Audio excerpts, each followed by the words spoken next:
Yung mga boss, so i-check natin tong switch. Yan. O tutorial ulit ito sa mga gustong malaman kung paano mag-check ng switch o ano. Selector switch ng Concert 5 Auto na ganito ang design. Ganito lang pong gawin nyo. Para madaling iset nyo na sa A plus B. Kumbaga nakasagad na yung switch. Para malaman yung sagad, yung nyo nasa dulo na to, yung pinakaputi. Tapos, yung pinaka-common kasi niyan, itong ground, yung pinaka-common o pinaka-source niya. So, gamit kayo ng digital para mas madali. Isit nyo sa buzzer. Naka-buzzer mode yan, no? Yan. Buzzer. Hindi basher. Buzzer. Buzzer mode, yan, no? Yung pag dinikit mo yung tutunog. So, ibig sabihin yan, may contact, may continuity, or buo yung connection. So, isa-isayin natin. Lalagay lang natin yung negative tester kahit alin dito, kung kanan or kaliwa, kung pula or yung nyo. Basta yung isa stay lang dito sa pinaka ground yan. So check natin.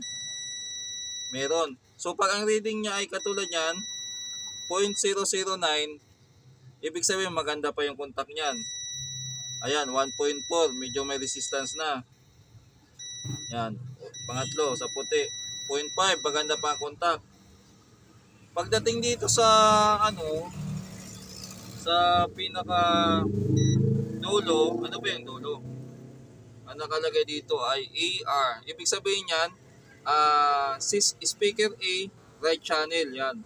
Ito naman kasing EL, speaker A, left channel, B, right channel, B, left channel. So ang problema niya,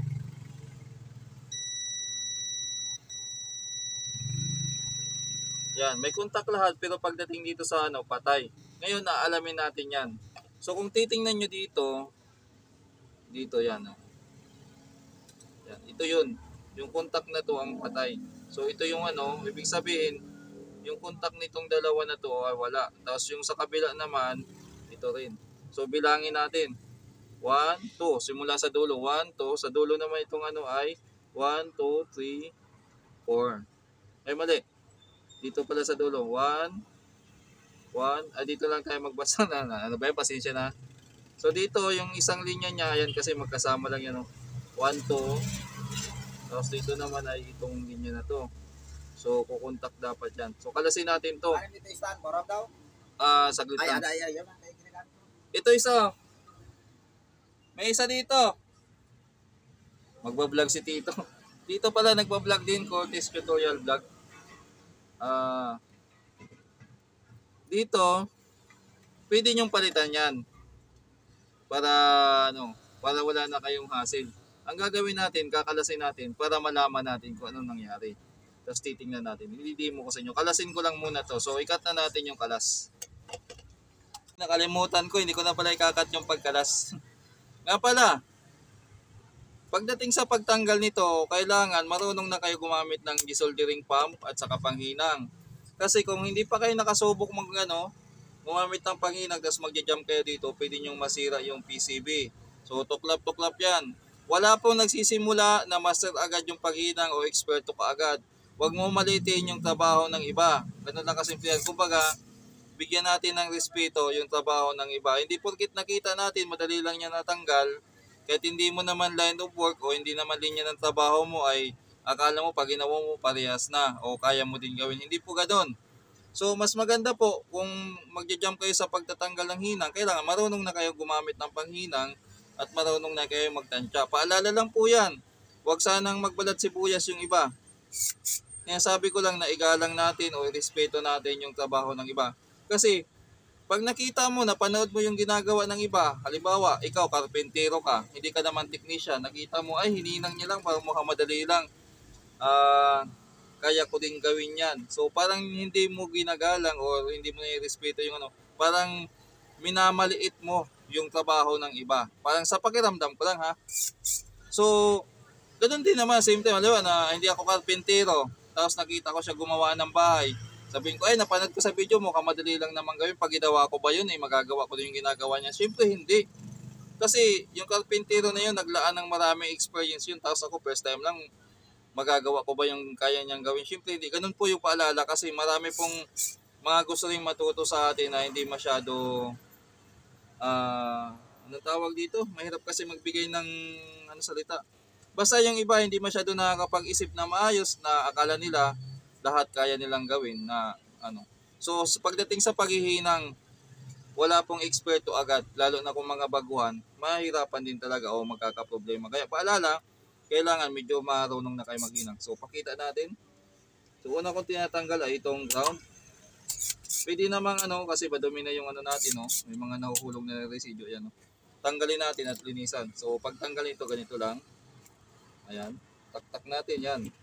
Marami na palang naipon, no? Yan. So pinakamabilis na paraan dito ay palitan. May nabibili naman po niyan. Huwag nyo nang pahirapan yung sarili nyo. Pero kung nagtitipid o nasa ibang lugar kayo o gagawa ng paraan, medyo yan, pwede mo tong pagsamahin na lang lahat. Pero kung gusto mong ayusin to, ito ipapakita ko sa inyo. Sana hindi natin to Total sira naman to eh. Ididi mo na lang natin to.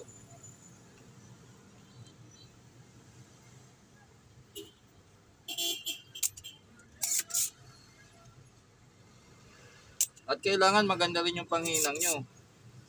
Kasi pag hindi rin magandang panghinang ang ginamit, pwedeng pwedeng masira yung PCB. Diba mukhang madali lang? Ginaganon-ganon lang eh. Parang binubomba-bomba lang, tanggal agad ang lid. Siyempre po ay matagal na akong gumagawa, kaya mukhang madali lang talaga. Kumaga araw-araw ko itong trabaho eh. Araw-araw ko itong ginagawa.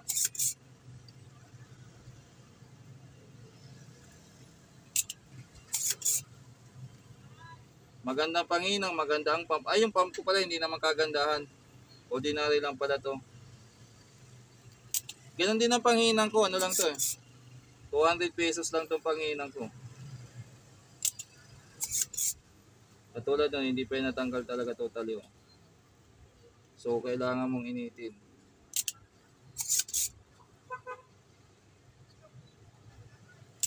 Yan. Subukan natin kung kaya nang kalasin. Ayun. So, pagtanggal niyan, kakalasin nyo to. Dulo-dulo. Dapat meron kayong pangdukot o kaya ako kahit ganito na ang ginagawa ko. Pero hindi naman to tama talaga. Yan. Dandahan lang. Siyempre, kailangan medyo may malinaw pa na mata. Yan.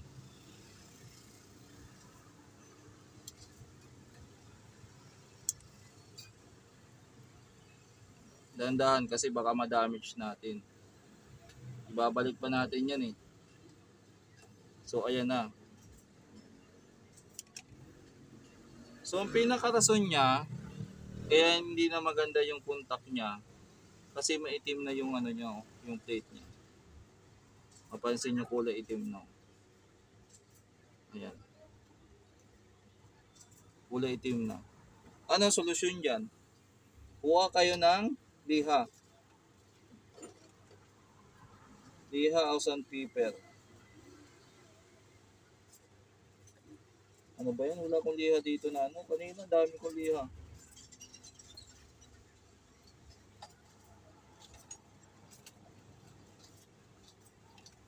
Yung lang, yung katulad dito, ito. Nakita ko na. Ito ay 1,000, yung pinaka makinis. Pwede yung lihain to.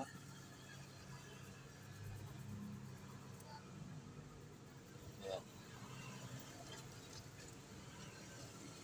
Kita nyo malinis na agad oh. Pero hindi pa yan totally. Lihain nyo lang yan. Ayan. Kabilaan mga boss. Kabilaan ng liha.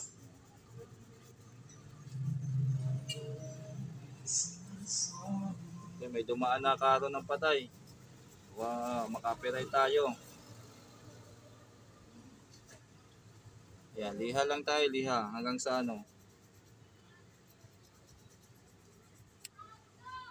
Ayan. Kunyari total lang naman to, tutorial. Pwede nyo nang ituloy-tuloy pag Tapos pagdating naman dun sa dito naman sa kabila, ito, ipadaan nyo na lang to sa gano'n. Tapos, ihain nyo. Yan. Yan.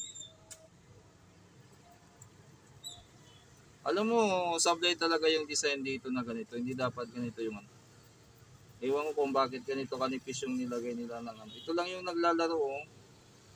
Kaya minsan ang 5 kung sobra-sobra sa speaker na kinabit, nasisira, natutunaw to eh. Na-overheat. Okay? Check natin mamaya kung tama yung ginawa natin. So pag nakaangat na siya, makita na.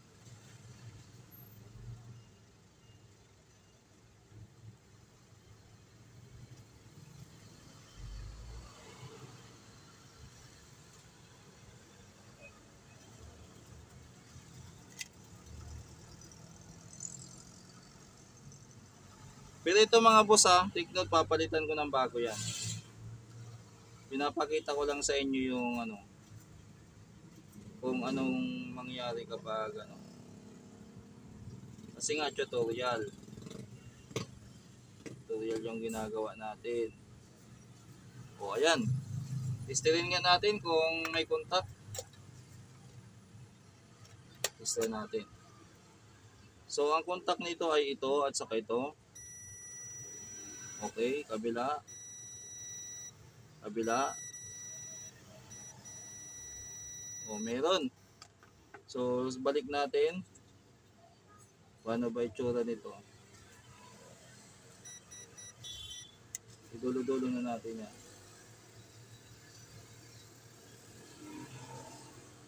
Sana hindi sablay, okay. Yan. Tapos niyan, ipitin nyo na lang ulit ng flat.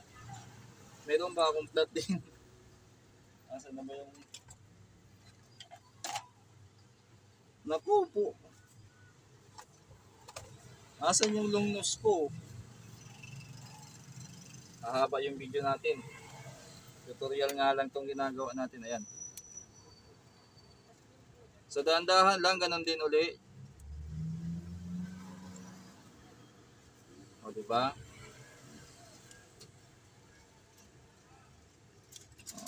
Ha? Okay. So ibalik natin.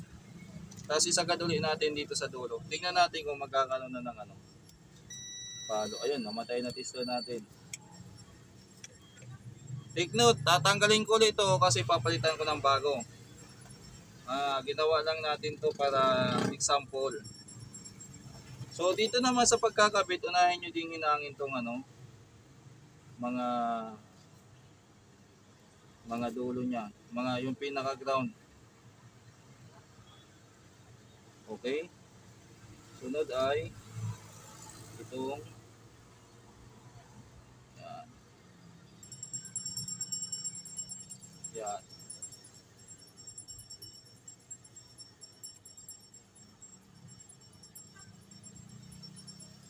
So ayusin na hindi magdikit. Kasi baka mamaya hindi gumana yung selector. Ayusin yung hinang. Nagmamadali lang tayo. Pero papalitan ko to ng bago Hindi natin to isasama sa repair. O kumbaga yan. Ulit tayo, yan. So check natin. Buzzer mode. Isa-isa. Yan. Yan. So may resistance na. Hindi natin nalinisan na maayos. Oh. Gumana na. So i-off natin. Naka-off na yan, wala yan. Wala kayong maririnig dyan. So pag natin, ay isa lang muna. Ano bang gagana dito? Itong dalawa lang. Ito, wala to. Kasi A lang nakaset. Ilagay natin sa B. Ito lang dalawa lang na magagana. Tsaka itong dalawa. So ilagay natin sa A plus B. Yun, gagana na lahat yan. Kahit baliktad yan, okay lang.